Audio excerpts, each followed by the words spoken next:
여러분은 예수님의 부활을 정말 믿습니까?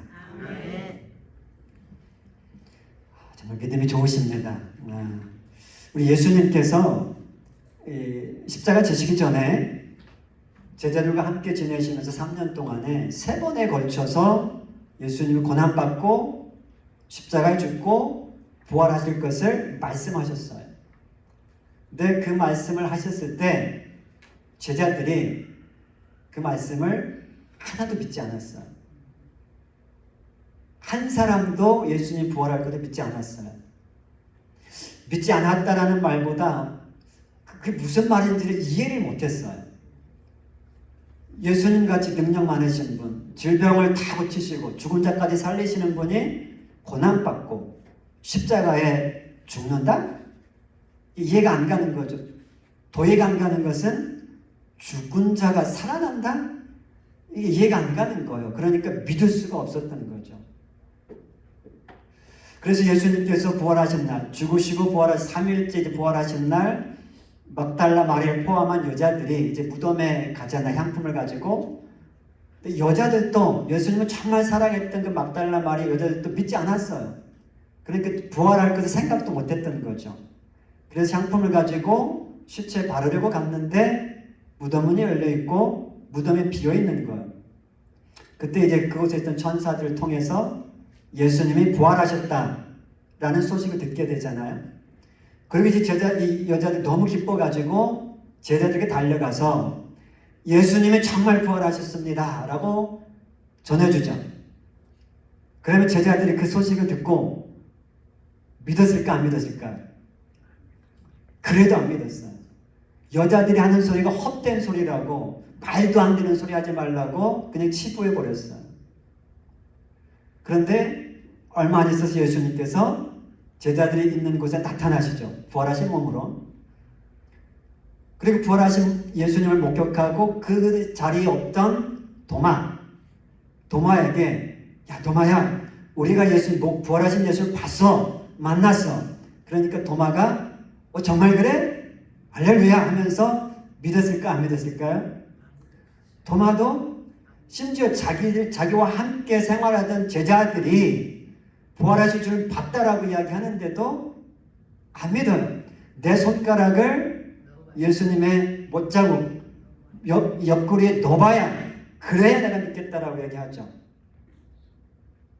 심지어 이제 예수님 승천하시기 전에 제자들 이미 부활하신 예수님 목격한 제자들이 여전히 분명히 예수님 맞기는 맞는데 완전히 믿지를 못해요. 그래서 이런 표현이 있어요. 마태복음 28장 10절에 보면 예수를 배웠고 경배하나 아직도 의심하는 사람들이 있더라. 분명히 예수님이 죽으셨어요. 무덤에 장사된 거 봤어요. 그리고 자기들에게 나타난 거 한번 경험했어요. 그럼에도 불구하고 다시 예수를 보는데 이게 생신가 꿈인가 이게 의심이 여전히 생기는 거예요. 그러니까 부활하신 예수님이 부활하셨다. 죽은 자가 살아났다.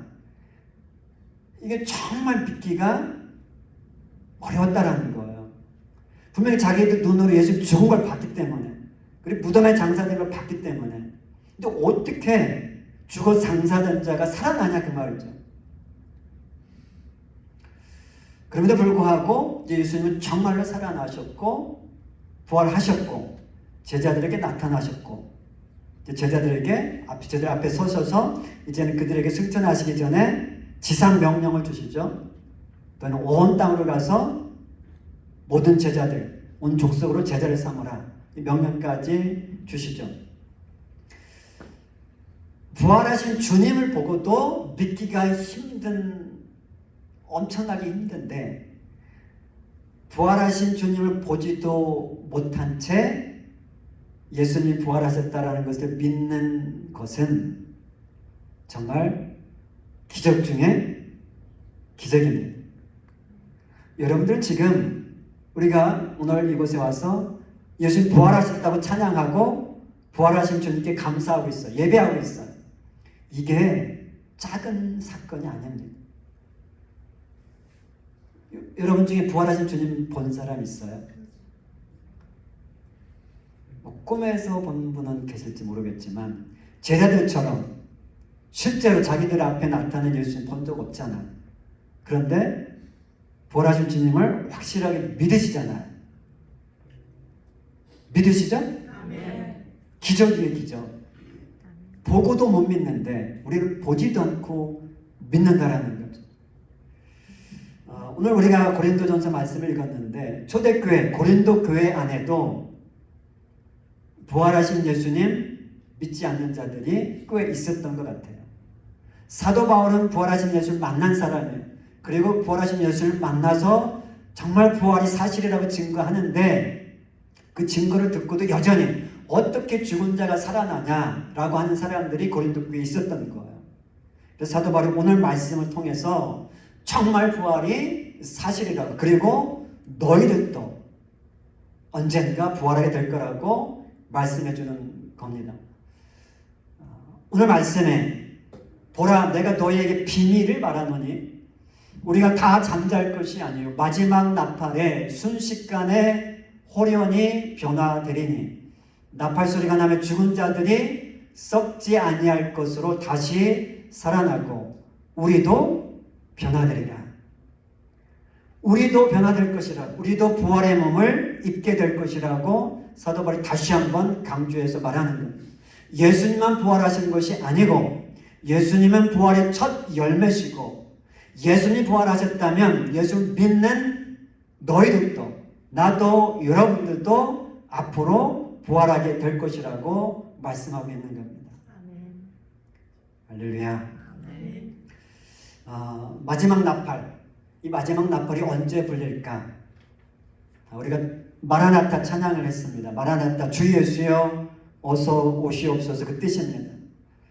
주님이 오시기 전에 이 마지막 나팔 소리가 울려 퍼지게 될 겁니다. 이 나팔 소리는 온 세계 사람들이 다 들을 만큼 크게 울릴 겁니다. 그날 예수 믿는 자들은 부활의 몸으로 다시 살게 될 겁니다. 죽은 자들이 살아나고 살아있는 자들은 부활의 몸을 입고 승천하여 예수님과 함께 영원히 살게 될 겁니다. 그날이 기다려집니까? 아멘. 할렐루야. 정말 그날이 기다려집니까? 그래서 정말 우리 성도들 가운데 수많은 우리 선배님들은, 이 신앙의 선배들은 마지막 나팔 소리, 그냥 살아가다가도 어떤 나팔 소리, 어떤 소리가 들리면 혹 행여나 이게 마지막 나팔 소리는 아닐까, 그런 의식을 하며 살아가는 자들도 많이 있습니다. 저도 한동안은 그랬습니다. 이 소리가 그 소리인가? 이 소리가 그 소리인가? 정말 주님 빨리 오시면 좋겠다 할 때가 정말 많았습니다. 지금도 기다리지만 지금 좀 식어진 것 같아요. 그러나 여전히 주님 오심을 간절히 사모하고 있습니다. 여러분이 아시는지 모르겠지만 이 리 스트로벨이라는 사람이 있습니다. 지금은 목사님이 됐지만 이 사람은 시카고 그 트리뷴지의 신문 기자였어요. 이 사람이 철저한 무신론자였고 기독교에 대한 전혀 관심이 없는 그런 사람이었는데 어느 날 아내 레이첼이 예수님을 믿게 됩니다. 그리고 그 삶이 변화가 되어져요. 그래서 이 남편이 이 아내를 보니까 이상한 거예요. 그래서 걱정이 되기 시작합니다. 내 아내가 혹시 광신도 집단에 빠진 건 아닌가 걱정이 되는 거예요. 그래서 안 되겠다. 아내를 빼내와야 되겠다. 그러기 위해서는 기독교가 가짜다 라는 것을 이제 증명해내기로 결심을 해요. 기자였으니까 이 사람이 그 기자의 그 집요함을 가지고 역사학자들, 고고학자들, 의학자들, 신학자들, 저명한 사람들을 찾아다닙니다. 그리고 인터뷰를 합니다. 목적은 뭐예요? 기독교가 가짜다. 특별히 기독교 중에 기독교의 핵심 진리가 뭔가 하면 예수님의 죽음과 부활이잖아요. 그러니까 이 스트로벨이라는 이 사람이 내가 예수님의 부활이 가짜라는 것만 증명하면 기독교는 모래성처럼 무너져 내릴 것이다 하면서 이제 그 증명하기 위해서 2년 동안이나 사람들을 찾아다니고 책을 읽고 연구를 합니다. 그래서 하나씩 이제 파헤치기 시작을 해요. 첫 번째 파헤친 게 뭐냐면 예수님이 정말 죽었는가? 실제로 죽었는가? 혹시 십자가에서 기절한 건 아닌가? 그래서 이 돌무덤이었으니까 돌무덤에 넣었을 때 시체가 서늘해져서 깨어난 건 아닌가? 이런 질문을 던져요. 그 질문을 메이오 클리닉, 잘 아시죠? 미국에서 가장 유명한 병원 중에 하나잖아요. 그 소속 의사에게 질문을 합니다. 그랬을 때 답변이 뭔가 하면 이 십자가 처형은 사람을 서서히 질식시키는 틀이라는 거예요. 그리고 병사가, 군인이 예수님의 옆구리를 찔렀을 때 피와 불이 쏟아져 내려온 것은 예수님이 죽었음을 확인해주는 확실한 증거라고 의사가 답변을 합니다. 그래서 예수님의 죽음의 사인은 뭔가 하면 질식사 혹은 심장 파열 때문에 예수님이 죽으셨다라고 이제 의사가 이야기를 해줍니다. 그리고 사실 성경이 예수님이 죽으셨다고 이야기하지만 성경만 이야기하는 게 아니에요, 사실은. 그 당시에 활동했던 그러니까 요세푸스와 타키투스라는 이 두 사람이, 이 사람들은 그냥 예수 믿지 않는 역사가들이에요. 이 사람들이 쓴 역사책이 있어요. 그 책에 보면 정말 예수님이 죽으셨다라는 그 기록이 있어요. 그러니까 예수님이 죽었다라는 이 사실을 아무리 부인하려고 해도 이 리스트로베라는 사람이 부인할 수가 없는 거. 오케이, 그럼 예수님 죽은 건 사실이다. 이제 그걸 인정하는 거예요. 이제 두 번째, 예수님이 죽어서 이제 무덤에 장사됐는데 무덤이 비었다라고 이야기를 하잖아요. 무덤이 비어 있어. 그럼 이제 이 사람의 질문이 뭔가 하면 무덤이 정말 비어 있었는가? 이 질문을 던지는 거죠. 혹시 누가 시체를, 예수님의 시체를 옮겨 놓을 가능성은 없었는가? 이 질문을 던지는 거예요. 그랬을 때 이제 신학자에게 이 질문을 했는데 답변이 뭔가 하면 첫 번째, 무덤이 비어 있었다라는 것은 예수님을 죽이는데 앞장섰던 종교 지도자들조차도 인정하는 사실이었다라는 거예요. 왠가 하면 이제 그 무덤을 지켰던 무장한 군인들이 있었잖아요. 근데 그 군인들이 경험을 했거든요. 무덤 그 문이 갑자기 열려지고 예수님이 사라진 걸 경험을 했거든요. 그래서 이제 막 와가지고 그들이 이야기를 합니다. 시체가 사라졌습니다. 큰일 난 거죠, 이제. 그래서 이 종교 지도자들이 군인들에게 뭐라고 얘기를 해요? 너희들이 자고 있는 동안에 제자들이 와서 시체를 훔쳐갔다고 이야기를 해라. 이렇게 거짓말을 시키죠. 그런데 이게 말이 안 되는 것은 예수님의 제자들이 누구예요? 예수님이 십자가에 달리시기 전에 두려워서 다 도망갔던 자들이에요. 겁쟁이들이에요. 그런데 예수님이 부활하지도 않았는데 지금 그 무덤을 무장한 군인들이 지키고 있는데 자기들이 목숨 걸고 가서 예수님의 시체를 다른 곳으로 옮겨놓고 부활했다고 거짓말한다고 이게 말이 안 된다라는 거예요. 그러니까 이 리스트로베라는 사람이 오케이, 빈 무덤도 이게 부인할 수가 없는 사실이다. 여기까지 인정을 또 한 거예요. 이제 세 번째, 계속해서 집요하게 파고듭니다. 부활하신 예수님을 목격했다고 하는 사람들이 있는데 혹시 그 사람들이 본 게 환상은 아닌가? 환상일 수 있지 않은가? 그런 질문을 또 던지는 거예요. 그런데 이 질문은 임상심리학자에게 질문을 했는데 고린도서 15장에 보면 이런 말씀이 있어요. 장사 지낸 바 되셨다가 성경대로 사흘 만에 다시 살아나사 게바에게 보이시고 후에 12제자에게와 그 후에 500여 형제에게 일시에 보이셨나니, 한 번에 500여 형제에게 보이셨다라는 거예요. 근데 그 중에 지금까지 대다수는 살아있고 어떤 사람은 잠들었다. 그러니까 임상심리학자가 대답을 합니다. 한두 사람은 환상을 볼 수 있지만 한꺼번에 500명 이상이 되는 사람들이 한꺼번에 똑같은 환상을 볼 수 있는 그런 것은 없습니다. 그럴 수는 없습니다라고 대답을 합니다. 그러니까 이 목격자들이 다 헛것을 봤다. 이것도 증명할 수가 없는 거예요. 그리고 만약에 이들이 헛것을 봤다면 그 후로 예수님 부활하신 후로 예수님이 부활하신 예루살렘에서 교회가 시작됐거든요. 처음으로. 근데 그 교회가 그 후로 세계 온 세상으로 급속하게 번져갑니다.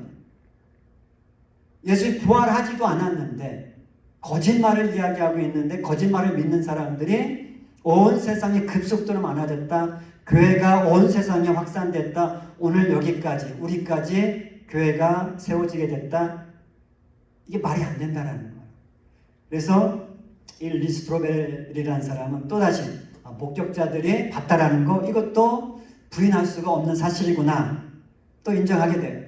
그리고 이제 또 하나 이제 질문을 합니다. 성경이 정말 진리냐? 부활은 제자들이 꾸며낸 이야기일 수 있지 않겠냐? 이런 또 질문을 던지는 거죠. 만약에 이게 증명이 된다면 그렇지 부활이 제자들이 요즘 따라다녔으니까 자기들의 이야기를 미화시키기 위해서 꾸며낼 수도 있지 않냐 이 질문을 던진 거예요. 근데 이게 말이 안 되는 게 이 질문이 사람이 거짓을 위해서 죽을 수는 있어요. 왜? 속아서 거짓이 진짜인 줄 알고 속아서 그 때문에 스스로 죽을 수는 있지만 만약에 제자들이 그걸 꾸며낸 이야기라면 자기들이 거짓말인지 알잖아요. 자기들이 꾸며낸 이야기인 줄 알잖아요. 꾸며냈다면 자기들이 꾸며낸 거짓말 때문에 자기들이 죽는다? 이게 말이 안 된다라는 거예요. 예수님의 제자들 중에 사도 요한 빼고는 다 순교했습니다. 예수님이 부활하셨다라는 이 복음을 전하다가 다 순교했어요. 이걸 어떻게 증명할 수 있겠냐 그거죠. 제가 이제 몇 가지만 제가 예를 들었지만 이 리스트로벨이라는 이 사람이 이런 식으로 자기 아내를 위해서 자기 가정을 살리기 위해서 기독교는 가짜다, 부활은 없었다 이거를 증명하기 위해서 2년 동안이나 애썼지만 결론은 뭔가 하면 부활을 믿지 않는 것이 부활을 믿는 것보다 더 어렵다. 예수님의 부활은 역사적 사실이다. 이 결론을 내리게 됐습니다. 그리고 이분이 예수를 믿게 됐고 이제는 부활을 증거하는 목사가 되어 있습니다. 예수님의 죽음과 부활은 우리가 신앙으로 고백하는 이 신앙 고백일 뿐만 아니라 역사적 사실이라는 거예요. 부인할 수가 없다라는 겁니다. 우리가 잘 아는 사람 중에 C.S. 루이스라는 사람이 있습니다. 이분은 한두 번은 다 들어보셨을 거예요. 나르니아 연대기 그 영화도 나왔었고 이 글 잘 쓰는 사람으로는 세계적으로 유명한 분입니다. 자, 이분이 처음부터 예수를 믿었던 거 아닌데 이분도 기독교는 그냥 신화고 그냥 사람들이 만들어낸 심리적인 산물이다 이렇게 생각을 했던 지성인이었어요. 근데 워낙 똑똑하다 보니까 이분이 옥스퍼드 대학을 나오고 옥스퍼드 교수 생활을 했는데 워낙 똑똑하다 보니까 이 사람이 어느 순간 어떤 한 질문을 던지게 되는데 어떤 질문이 하는가 하면 왜 사람들은 시대와 문화를 초월해서 옳고 그름에 대해서 공통적인 생각을 가지고 있습니까? 무엇이 옳고 무엇이 그르다라는 것을 사람들 누가 가르쳐주지도 않는데 어떻게 일반적인 보편적인 그 지식을 사람들이 갖고 있을까? 이 질문을 던집니다. 그러면서 모든 사람들이 시대를 초월하고 문화를 초월 모든 사람들이 공통된 옳고 그름에 대한 지식이 있다면 그 배후에는 뭔가 절대적인 기준이 있을 거다. 절대자가 있어야 된다라는 그 결론에 다다르게 돼요. 생각을 하면서. 그러면서 거기에 멈추지 않고 이제 기독교가 주장하는 예수님의 부활과 죽음과 부활이 정말 사실일까? 그것이 정말 역사에서 일어난 사실일까를 이제 증명해내기 시작합니다. 이 리스트로벨 목사님처럼. 뭐 그 정도는 안 했지만 이분은 학자다 보니까 책을 읽게 되고 또 예수 믿는 사람들을 그들과 이야기하면서 정말 예수님의 죽음과 부활이 사실일까? 정말 역사적인 사실일까? 끊임없이 이분이 탐구하다가 이분도 결국 결론을 내리기를 예수님의 부활은 믿고 싶은 이야기가 아니라 믿지 않을 수 없는 진리다. 이런 결론을 내리게 됩니다. 그 후로 C.S. 루이스는 엄청난 책들을 쓰고 그 책들을 통해서 기독교 역사 가운데 정말 귀한 엄청난 아름다운 일들을 남겼던 걸 보게 됩니다. 우리들은 저와 여러분은 이 리스트로벨 목사님이나 C.S. 루이스처럼 그렇게 정말 철저하게 고민하고 탐구하고 애써서 예수를 믿게 된 게 아닙니다. 혹시 그런 분 계세요? 그런 분 없어요. 그냥 성령의 역사로 예수님의 죽음과 부활이 믿어졌어요. 그렇죠? 예수님의 제자들은 봐도 믿기가 힘들은 우리는 보지도 않았는데 믿어졌단 말이에요. 그래서 은혜라고 이야기하는 그 은혜. 정말 우리는 은혜 받은 자들, 엄청난 은혜를 받은 자들, 믿을 수 없는 사실을 믿게 된 겁니다. 이 리스토벨 목사님과 C.S.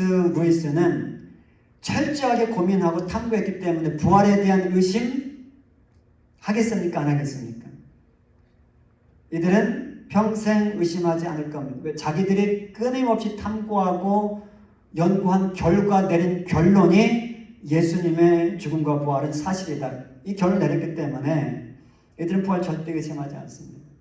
그런데 우리들은 그런 탐구나 그런 노력이나 애씀은 없었어요. 은혜로 주어졌습니다. 그래서 그런지는 몰라도 우리의 이 부활 신앙이 흔들릴 때가 있는 것 같아요. 이 부활 신앙이 약해질 때가 있는 것 같아요. 부활을 의심하지는 않지만 그 부활 신앙을 가지고 살아가는 우리의 모습 속에 정말 예수님이 부활하셨다라는 것을 믿는 사람인가 아닌가 의심할 정도 그런 삶을 살아갈 때가 있지 않은가 생각을 해보게 됩니다. 부활 신앙을 가진 자, 부활 신앙이 확실한 자들은 이 세상이 끝이 아닌 걸 분명히 알기 때문에 이 세상의 것들에 그렇게 연연하지 않아요. 끝이 아니니까. 죽음 이후의 삶이 있다는 걸 알기 때문에 죽음에 대해서도 그렇게 두려워하지 않아요. 부활신앙이 확실한 자들은. 그리고 죄를 멀리하고 하나님의 뜻대로 살려고 힘을 쓰게 됩니다. 왜요? 죽은 후에 하나님 앞에 다 설 거기 때문에. 그게 부활신앙을 확고하게 가진 자들의 삶의 모습인 거죠. 우리들에게는 그런 삶의 모습이 있는가? 오늘 이 부활절에 돌아보면 좋겠어요. 제가 볼 때는 대부분 있는 것 같아요. 근데 여전히 내 그 부활신앙이 연약하다면 다시 한번 돌아보면서 다시 한번 이 부활신앙을 확고하게 다지는 그러한 시간이 되었으면 좋겠습니다. 이 초대교회 성도들 수없이 많은 성도들이 순교를 했습니다. 예수님의 제자를 포함해서 그들이 무엇 때문에 자기 생명 걸고 예수님이 죽었고 부활하셨다라는 것을 고백했을까? 그것만 고백 안 해도 살 수 있는데 부활신앙이 확고했기 때문에 그래요. 자기가 지금 죽으면 바로 하나님 나라에 갈 걸 알고 있었기 때문에 죽음도 두려워하지 않을 수 있었던 거예요. 근데 초대교회 성도들뿐만 아니라 작년 한 해만 온 세계에서 4,800명 정도 보고된 것만 4,800명이 순교했다고 합니다. 자기 신앙 때문에. 그러니까 보고되지 않은 자까지 하면 훨씬 더 많겠죠. 그들이 무엇 때문에 자기 생명을 걸 수 있었을까? 이 부활신앙이 확고하지 않았다면 자기 생명을 걸 수 있을까? 아마 쉽게 타협할 거라고 생각됩니다. 이 부활신앙이 확고하기 때문에 지금 죽으면 정말 가장 아름다운 곳, 하나님이 예비하신 곳에 갈 수 있다는 이걸 확실했기 때문에 자기 생명도 얼마든지 복음 앞에 내려놓을 수 있었던 거죠. 그래서 오늘 사도 바울이 오늘 말씀에서 이제 이 고린도 교회 안에 있는 부활 신앙이 연약해진 자들, 정말 죽은 자가 어떻게 살아날 수 있겠느냐라고 하는 자들에게 도전하는 겁니다. 반드시 예수님은 분명히 부활하셨고 여러분도 부활하게 될 거니까 이 부활이 없다라고 말하는 이 거짓의 유혹에 넘어가지 말고 흔들리지 말고 견고히 서서 항상 주의 일에 더욱 힘쓰는 자가 되십시오. 여러분의 수고가 결코 헛되지 않을 겁니다. 라고 사도 바울이 도전하고 있는 겁니다.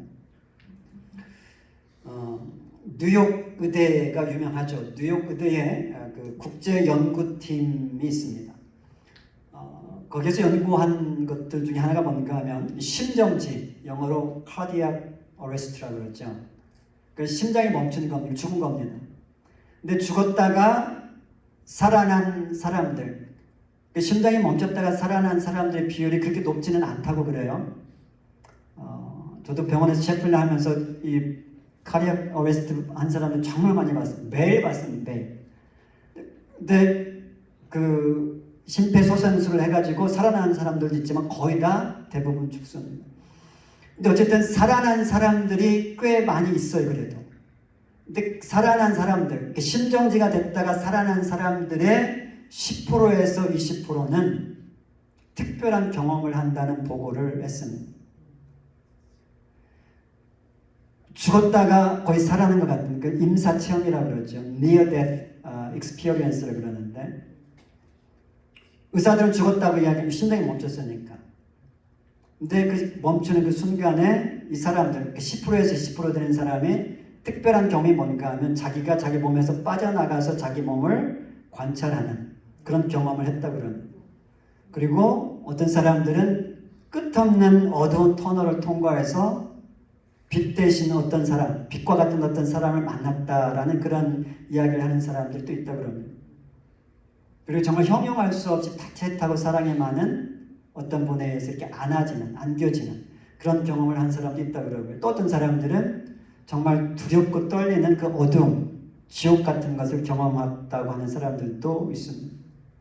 그러니까 이거는 과학적으로 이게 검증된 기록들이기 때문에 그 수많은 사람들이 심정지를 경험하는데 대부분 죽는다면 10%에서 20%는 살아서 이런 경험들을 한다라는 거예요.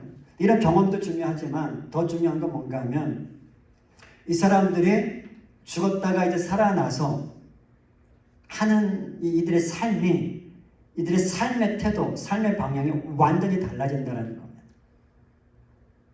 그러니까 이 사람들은 그런 경험을 하고 나서는 공통적으로 하는 얘기가 죽음을 두려워하지 않습니다. 왜? 죽음이 끝이 아니고 죽음은 또 다른 세계로 들어가는 문과 같기 때문에 그 자기들 경험했기 때문에 죽음은 두려워하지 않고요. 이 세상의 것들에 그렇게 연연하지 않게 된다고 합니다. 그리고 돈과 성공, 그들 그 전부가 아니라는 걸 깨닫고 뭐가 이들에게 중요한가? 내가 가치 있는 삶, 의미 있는 삶이 무엇인가를 찾고 사람을 사랑하게 되고 사람들과 관계하는 이런 삶으로 완전히 변화된다라고 이야기를 합니다. 실제로 그들은 부활을 경험한 겁니다. 그러니까 의학적으로, 생리학적으로 이거를 검증할 방법은 없다 그래요. 영적인 거고 사람들이 경험한 거기 때문에. 그러나 그들이 경험한 것은 부인할 수 없는 사실이다. 왜냐 하면 한두 사람이 한 게 아니고 수없이 많은 사람들이 경험을 했고 공통점이 거기에 있다는 겁니다. 죽음이 끝이 아니라는 겁니다. 정말 죽음 후에 또 다른 세계, 부활이 있다는 겁니다. 우리가 잘 아는 사람 목사님 중에 신성종 목사님이라는 분이 계세요. 혹시 아시는 분 계십니까? 아무도 안 계시네요. 1990년대 한국에서 가장 유명한 목사님이었어요. 이분 이야기하면 모르는 기독교는 한국에는 없습니다. 그만큼 유명했습니다. 이분이 그 김영삼 대통령이 장로였을 때 그 충현교회 담임했던 담임 목사님이세요. 이분이 이제 김영삼 대통령이 되고 청와대로 들어가셨을 때 이제 보안상 문제 때문에 교회로 나오지 못하고 청와대에 계시니까 이분이 청와대로 가서 예배를 인도하는, 그래서 청와대 목사였다 이런 그 닉네임까지 붙을 정도로 아주 유명했던 목사입니다. 근데 이번에 70세에 이제 은퇴를 합니다. 목회 은퇴를 하고 70세 나이가 이제 지긋하게 들었으니까 은퇴했으니까 열심히 목회했으니까 이제 쉴 법한데 이제 편안하게 살 법한데 이분이 인도 선교사로 자원해서 떠납니다. 70세의 나이에 전기도 들어오지 않는 오지의 땅으로 선교하러 들어갑니다. 왜 그랬을까? 어느 날 이 목사님 장모님, 이 장모님이 100세 넘게까지 오래 장수하셨는데 그분이 어느 날 그러더래요. 자네 이제 죽을 날이 이제 어머니 장모님 다가오니까 자네 정말 천국이 있다고 그러는데 정말 천국이 있나? 아들이 목사예요?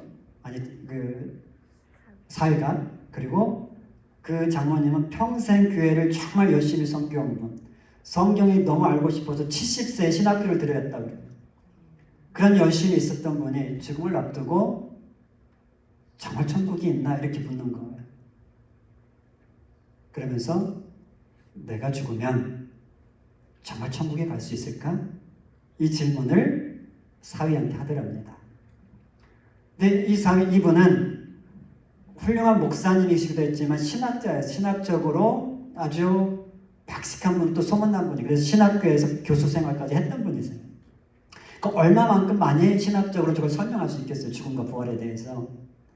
그런데 그날은 그 장모님이 질문하는데 장모님이 속 시원하게 대답을 못하겠더래요. 믿으면 구원받죠. 장모님 믿으면 천국 갑니다. 얼마든지 할 수 있는 이야기잖아요. 그런데 그 얘기가 안 나오더라고요. 그 후로 이 목사님이 하나님께 기도를 했대요. 하나님, 내가 천국과 지옥 좀 보여주세요. 이 기도를 하기 시작합니다. 그러니까 이분은 한국 그 교회 안에서 보수적인 신앙을 가진 분으로 유명했기 때문에 그런 기도를 할 사람이 아닙니다. 근데 장모님 때문에 그 기도를 하게 되는 거예요.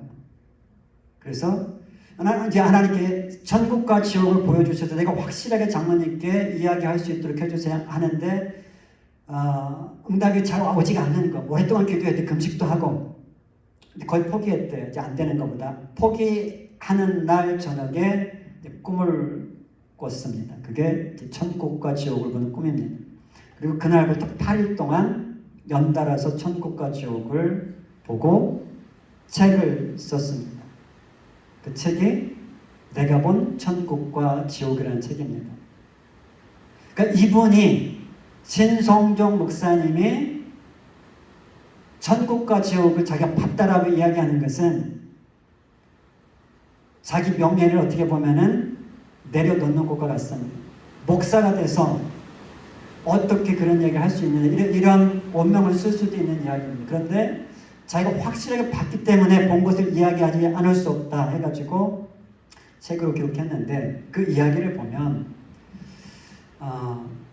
이제 천국을 봤습니다. 천국에 자기가 있기는 있는데 성령의 빗소리인가요? 있기는 있는데 부끄러운 구원을 받은 자기 모습이 보이더라는 거예요. 성도가 7만 명이 넘는 대형교회 목회를 했습니다. 청와대 목사라는 그 명예까지 얻었습니다. 그런데 천국 가보니까 가까스로 천국에 들어간 자기 모습을 보고 깜짝 놀랐다고 합니다. 자기같이 열심히 하나님을 위해서 일하는 사람이 없을 것 같았는데 가까스로 구원받은 자기 모습. 그리고 더 놀라운 것은 지옥에 가보니까 지옥에 목사들이 그렇게 많더라는 거예요. 자기도 목사고 나도 목사인데 특히 큰 교회 목사들, 대형 교회 목사님들 이름 있는 목사님들 그렇게 지옥에 많더라는 거예요. 왜 목사들이 지옥에 갔을까 물어보니까 그들은 영광을 다 자기들이 차지했다. 하나님께 돌려야 될 영광을 그들이 차지했다라고 이야기를 했다고 합니다. 그리고 믿음으로 구원받는 게 맞지만 정말 요거는 굉장히 우리가 잘 들어야 되는 것은 우리가 천국 가는 거, 구원받는 거 믿음입니다. 그렇죠? 우리가 행위로 구원받는 거 아닙니다. 내가 선한 일을 많이 해서 구원받는 게 아닙니다. 믿음으로만 구원받습니다. 그런데 그 목사님들에게 또 다른 지옥에 있는 그리스도인들에게 믿음이 없었을까? 그들도 믿는다고 다 고백했던 사람들입니다. 그런데 구원받는 믿음은 어떤 믿음인가 하면 살아있는 믿음이라는 거예요. 살아있는 믿음. 야고보서에도 나오죠. 믿음, 행위가 없는 믿음. 믿음은 있다고 하지만 행위가 없을 때 죽은 믿음이라고 이야기합니다. 마른 믿음이 있다고 그러는데 행위가 그 믿음을 증명해 주지 못할 때 그건 죽은 믿음이고 그런 자들은 천국에 못 간다라고 그분이 그 책 속에서 간증 속에서 이야기하는 걸 들어봤습니다. 저는 거기에 동의합니다. 살아있는 믿음만이 천국에 우리를 데려다 줄 겁니다. 그래서 이분이 이 경험을 하고 나서 이 이야기를 했을 때 이제 이분을 인터뷰한 사람이 또 기자예요. 어떤 기자가 목사님을 잘 아는 기자가 이제 인터뷰를 한 거예요. 이 목사님이 70이 돼가지고 선교를 간다 그러니까 이상한 거예요.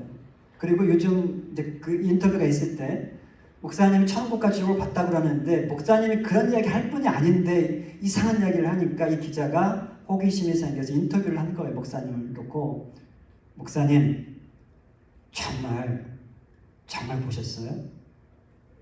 이렇게 이제 질문을 한 거예요. 그러니까 목사님이 하는 말이 봤으니까 내가 선교지로 갔지 못 봤으면 나는 선교지로 갈 위인이 못 됩니다. 이렇게 대답을 했다고 그럽니다. 그래서 그 70대 그때 그 무렵에 이 경험을 했는데 지금 90세가 다 되셨어요. 근데 지금까지도 이분이 건강히 살아계세요. 계속 돌면서 지금 뭐하고 있는가 하면은 복음을 전하고 있어요. 천국 가보니까 가장 큰 영광을 받는 자가 순교자. 하나님과 가장 가까운 곳에 있더라고요. 두 번째가 전도 많이 한 사람, 선교한 사람. 이게 두 번째 영광 받고 세 번째가 다른 사람을 사랑하면서 하나님의 사랑을 실천하면서 한 사람들이 세 번째. 12번째까지 영광이 다른 걸 못 봤다고 그래요. 그러니까 자기는 가까스로 구원받았는데 70세 때 일 다 그만두면 이제 천국 가면 부끄러운 거예요. 그러니까 70세 때 이제 전도하기 시작하는 겁니다. 선교지로 가고 지금도 한국 땅, 미국 땅 선교지 가면서 계속해서 지금 복음을 전하고 있는 거예요. 부활을 보지 못했으면 자기는 이런 일을 할 위인이 못 됩니다. 실제로 봤다는 겁니다. 부활은 그냥 누가 꾸며낸 이야기, 신화가 아닙니다. 우리는 다 알고 있어요. 우리 안에 계신 성령님께서 그 믿음을 주셨어요. 보지 못했지만 우리는 확실하게 압니다. 예수님이 부활하실 때 나도 우리도 언젠가 부활할 겁니다. 이 부활신앙이 확고해지면 질수록 우리는 죽음 두려워하지 않고요. 이 땅에 큰 미련 두지 않습니다. 그리고 영원을 준비하는 삶을 살게 됩니다. 이제 말씀을 마치는데요. 오늘은 제가 다른 때와 달리 말씀 이렇게 강해식으로 안 하고 이야기를 많이 했는데 제목이 부활신앙입니다. 정말 우리가 부활신앙 가지고 있지만 다시 한번 이 부활절에 내가 정말 부활신앙에 합당한 삶을 살아가고 있는가 한번 되돌아보기 위해서 제가 이런 간증들을 이야기를 많이 했습니다.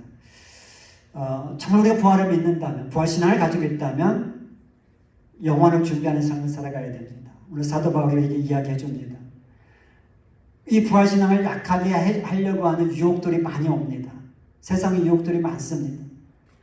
언젠가 나는 믿으니까 구원 받겠지, 언젠가 주님 오시겠지, 부활하겠지, 막연하게 생각하는 그 삶이 아니고 주님이 오늘 저녁에라도 오실 수 있다면, 내일에도 오신다면 내가 그분을 기쁨으로 맞을 수 있는가, 그 준비를 나를 돌아보자는 겁니다. 사도 바울이 내 사랑하는 형제들아 우리에게 하는 이야기와 똑같습니다. 견실하여 흔들리지 말고, 부활신앙에서 흔들리지 말고, 부활이 없다고 하는 자들의 그런 거짓에 흔들리지 말고 항상 주의 일에 더욱 힘쓰는 자들이 되라. 이는 왜냐하면 너희 수고가 주 안에서 헛되지 않을 것이기 때문이다. 다 같이 기도하겠습니다.